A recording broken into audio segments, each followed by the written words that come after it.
안녕하세요, 여러분. 오늘도 의사가 못 고치는 환자는 어떻게 하나 이야기. 한국의 민중의술, 세계 최고의 의술 제1권 중에 오늘의 이야기는 발효식품에 대한 이야기를 들려드리도록 하겠습니다. 발효식품을 많이 먹는다. 음식을 발효시키면 어떤 효과가 있는가? 우선 그 음식의 성분이 가진 효능이 수배 내지 수십 배로 증강된다. 다음으로 소화흡수가 아주 쉬워진다. 위와 소장이 약한 사람은 좋은 것을 먹어도 소화흡수가 안 되어서 소용이 없는데 발효식품은 위와 장에 부담을 주지 않으므로 누구나 잘 먹을 수 있다. 또 발효를 시키면 음식이 본래 가진 독성이 제거된다. 좋은 식품일수록 발효시켜 먹으면 더욱 좋다. 한약도 발효를 시키면 효능이 배가 된다. 이런 면에서 보면 우리 조상들은 세계에서 가장 지혜로운 분들이었다. 우리나라는 발효 음식이 특별히 발달했다. 못 만들고 못 먹는 음식이 없다는 중국의 경우에도 발효식품은 기껏해야 삭힌 오리알과 청국장하고 비슷한 두시 정도, 일본의 경우는 된장, 간장과 청국장류인 나또 등이 있으나 우리 것하고 발효 정도에서 많은 차이를 보이며 서양인은 치즈 외에 발효 음식이라고 할 만한 것이 없다. 여기에 비해 우리의 음식 문화는 발효 음식을 제외하면 생각할 수 없을 정도다. 된장, 간장, 고추장, 김치, 젓갈, 단무지, 술 등으로 대표되는 우리의 발효 음식은 우리네 식생활의 기본이 되어 왔다. 전라도 홍어찜과 함경도 가자미 식혜도 발효 음식이다. 자고로 우리네 풍습은 처녀가 법도 있는 집에 시집 가려면 음식 180수를 익혀야 했다. 장 36가지, 김치 36가지, 젓갈 36가지, 죽 36가지, 떡 36가지, 도합 180가지를 만들 줄 알아야 한다. 해서 180수다. 그중 108가지가 발효식품인 것을 보면 가히 발효식품의 왕국이다. 발효 음식의 특징은 무엇보다도 만드는 과정에서 많은 시간과 정성이 필요하다는 데 있다. 전통 방식으로 장을 담그는 과정을 보면 그 과정도 오래 걸리지만 맛을 내고 보관하는 데도 꽤 까다로운 품을 들여야 한다. 한국 음식의 조리 과정도 중국 음식이나 일본 음식은 물론 서양 요리에 비해서 상대적으로 손이 많이 간다. 그만큼 음식에 대한 정성이 깊다는 것이다. 그것은 음식을 단순히 만들어서 먹는 것으로 생각하지 않고 그 속에 깊은 정성이 배어들게 하고 그것을 시간과 세월에 묵히고 삭히면서 웅숭깊고 새로운 차원의 기운으로 승화시켜 먹음으로써 몸과 마음을 함께 그 기운으로 건사할 줄 알았던 뛰어난 지혜의 소산이다. 음식 문화가 문화 발전의 최종 단계라는 말이 맞다면 한국인의 문화 의식 수준이 본래 어떠했는가는 이 하나만으로도 증명된다. 그 발효식품이 건강의 지킴이였고 순리의 먹거리였음을 만병이 찌들어가는 오늘에야 비로소 사람들이 조금씩 인식하게 되었으니 어리석고 어리석은 후손들아. 음식을 선택할 때 가장 기본적인 원칙은 신토불이다. 자신이 태어나 먹고 자란 땅의 음식물이 자신의 체질과 성격, 육체와 정신 등 모든 분야에서 밑거름이 됨으로 될 수 있으면 자기 땅에서 생산된 것을 먹는 것이 좋다는 얘기다. 이 신토불이라는 생각의 저변에는 인간도 자연의 일부이기 때문에 너무나 다른 것이 급격하게 들어오면 좋지 않다는 의미도 담겨 있다. 자연의 일부인 몸 안에 너무 이질적인 것이 대량으로 들어오면 무리를 해서라도 그때까지의 상태를 유지하려고 하는데 이것이 심해지면 병으로 나타날 수 있다. 내가 사는 곳과는 기후 풍토가 전혀 다른 곳에서 생산되는 음식은 거의 내게 맞지 않다. 자연은 사람이 그 사는 곳의 기후 풍토에 적응할 수 있도록 음식을 만들어내기 때문이다. 예컨대 열대지방은 더위를 피할 수 있도록 찬 식품이 난다. 바나나, 파인애플, 코코넛, 야자, 커피, 망고 등은 다 그런 식품이다. 이것을 한대 지역에 사는 사람이 먹으면 몸이 더 차가워져서 병이 든다. 반대로 한대 지역에는 추위를 피할 수 있도록 따뜻한 식품이 난다. 육류가 전형적인 것인데 이것을 열대지방에 사는 사람들이 먹으면 병이 된다. 같은 지역 안에서도 계절에 따라 다른 식품이 나온다. 잘 익은 과일이 맛있는 이유는 맛있게 되었으니 먹어달라는 동시에 그 종자를 퍼뜨려달라는 의미가 들어있다. 그러므로 종자가 미숙한 상태에서 따게 되면 곤란하다. 부자연스러운 때에 따지 말고 먹을 수 있을 때 따야 한다. 그것이 자연이 원하는 바이다. 이 기대를 비껴가면 자연은 노하게 된다. 지나친 속성 재배라든가 하우스 재배에서 생산되어 온 제때가 아닌 것은 자주 먹지 않는 것이 좋다. 그러므로 겨울철에 채소를 생으로 먹는 것은 좋지 않다. 본래 겨울에 나는 노지에서 생산된 채소는 상관없다. 그러나 더구나 비닐하우스나 화학비료에 의하여 재배된 야채류는 자연농법에 의한 것에 비해 영양면에서도 3분의 1 내지 4분의 1밖에 안 된다. 영양학적으로 분석할 수 없는 대자연의 기라는 점에서 살피자면 더 큰 차이가 난다. 이것은 사실은 제가 예전부터 다음 카페에도 글을 올렸는데요. 신토부리가 너무나 중요한데 이 현대인들이 서양인들의 그 뭐라고 할까요?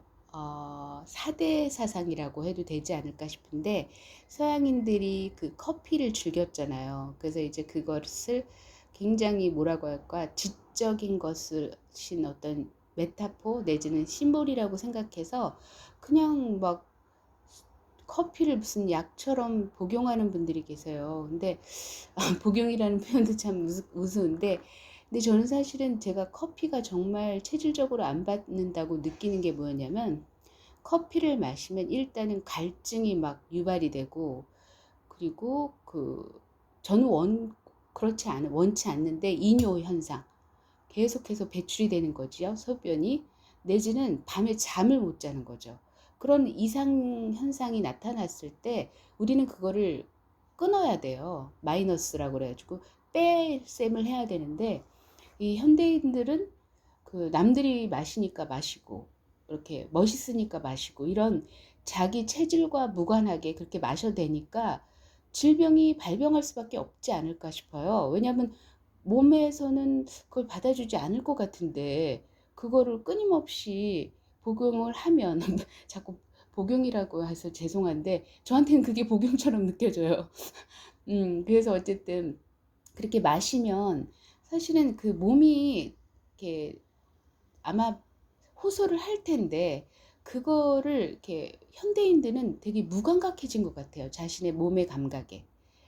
그래서 그걸 자꾸 경시하고 무시하다 보면 당연히 발병이 나는 건 너무나 자연스러운 현상인데 그걸 모르고 현대인들은 막 그래서 저는 정말 뚜악했던 게 우리 한국인이 사실 가을 겨울이 있잖아요. 계절이. 근데 보면은 커피숍이 그냥 한 집 걸러 커피숍이 있는 거예요. 그리고 거기서 막 주구장창 그 애기 엄마 내지는 주부들이 거기서 막 시간을 막 이렇게 쓰시더라고요. 그런 걸 보면 너무 안타까운 거죠. 과연 저 사람들 저렇게 커피를 애용하는 그 모든 사람들의 체질이 과연 아열대 지방에 사는 그분들과 체질이 같을까? 그런 의구심이 드는데 근데 그럼에도 불구하고 그렇게 꽉꽉 차 있는 거 보면 너무 신기한 거예요. 물론 거기에 이제 나오는 브런치 세트 때문에 그거를 애용하시는 분도 있으시겠죠. 저렴하다 싶으니까 담소 나누고 여기 딱 좋겠다 해서 그렇게 애용하시는 분이 많이 계시는데 저는 개인적으로 너무 안타까웠어요. 그래서 사실은 저는 그런 생각도 해봤어요. 제가 풀 공부하면서 이제 여기 지금 발효식품도 나오잖아요. 그래서 풀을 공부를 해서 효소 발효시킨 우리나라의 들의 산에 나는 그 차를 발효를 해서 그걸로 찻집을 운영할까 이런 생각도 들었어요. 근데 어찌됐든 간에 요즘 현대인들은 너무나 자신을 제가 볼 때는 너무 자기 학대 수준인 것 같더라고요. 왜 이렇게 커피를 마시는지 좀 저는 솔직히 안타까운 심정인데 모르겠습니다. 그거는 이제 본인 스스로 그걸 터득해야죠. 제가 아무리 얘기를 한들 잔소리밖에 안 되니까요. 그래서 어찌됐든 간에 지금 저는 이 선생님의 말씀에 너무 엄청 그 100% 이상을 공감을 하거든요. 현대인들은 제가 볼 때 마이너스 건강법 안 먹기만 해도 거의 50%는 질병에 걸릴 일이 없어요. 근데 다 그런 생각 없이 옆에 있는 사람이 마시니까 마시는 그런 행위들은 정말 정말 삼가 조심해야 된다고 저는 생각합니다. 자, 이어서 읽어드릴게요. 음양의 면에서도 제철에 아닌 음식은 먹어서 좋을 것이 없다. 예컨대 채소의 경우 자연은 참으로 지혜롭게 우리가 먹을 채소를 계절에 따라 마련해준다. 봄에는 간장을 비롯한 몸 전체의 싱싱한 기운을 보강해줄 필요가 있으므로 푸른 기운이 짙은 것이나 쓴맛이 강한 것들인 미나리, 광대나물, 쑥냉이, 별꽃, 순무, 무 등을 배치하고 여름에는 덥기 때문에 수분이 많아서 생으로 먹어야 더 맛있고 더위를 식힐 수 있는 찬 음식을 주로 생산해내는데 참외, 수박, 오이, 토마토, 포도 등 더운 계절에 나는 음식은 대개 그 성분이 차다. 그래서 몸이 찬 사람이 먹으면 설사를 하고 배가 아프게 된다. 한편 더위를 먹어 식욕이 없을 때는 대비하여 깻잎, 마, 생강, 골파, 고추냉이 등의 향이 강한 채소를 준비하였다. 가을에는 다가올 겨울의 추위에 대비해서 에너지를 축적해두라고 전분질을 많이 포함하고 성품이 따뜻한 쌀, 고구마, 밤 등의 곡물류가 많아진다. 겨울에는 연근, 우엉, 무, 토란 등의 묵뿌리 채소가 많아져서 조려 먹는 것이 맛있도록 한다. 쌀은 성품이 따뜻한 전형적인 식품이므로 가을에 거두어 겨울과 봄에 걸쳐 먹는다. 반면에 보리는 성품이 차가워. 이거는 조금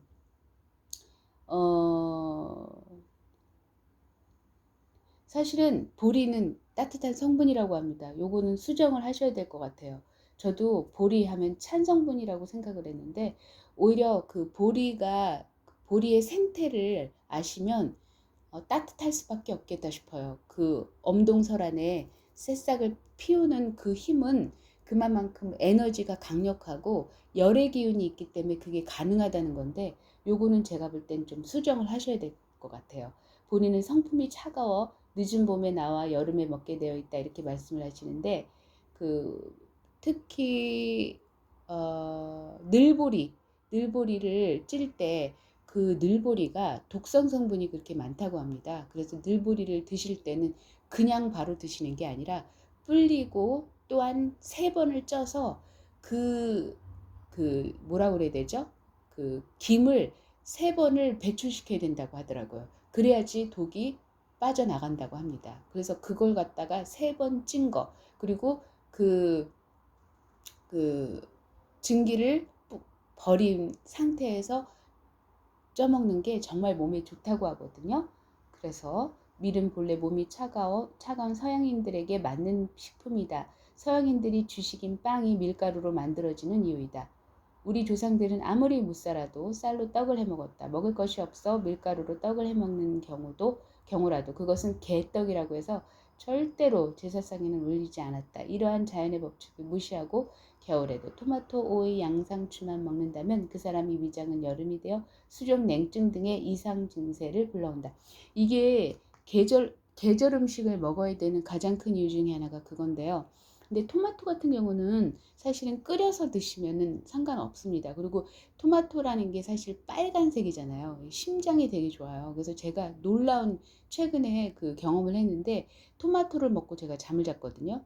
그랬더니 말하자면 설진이라는 게 있어요. 혓바닥을 보고 그 사람의 건강 상태를 파악하는 건데 혓바닥 맨 앞쪽이 심폐를 가늠할 수 있는데 그 라인이 항상 제가 갈라졌었거든요. 진액이 부족한가 보다 이렇게 생각을 했는데 토마토를 먹으니까 그게 탁 달라붙더라고요.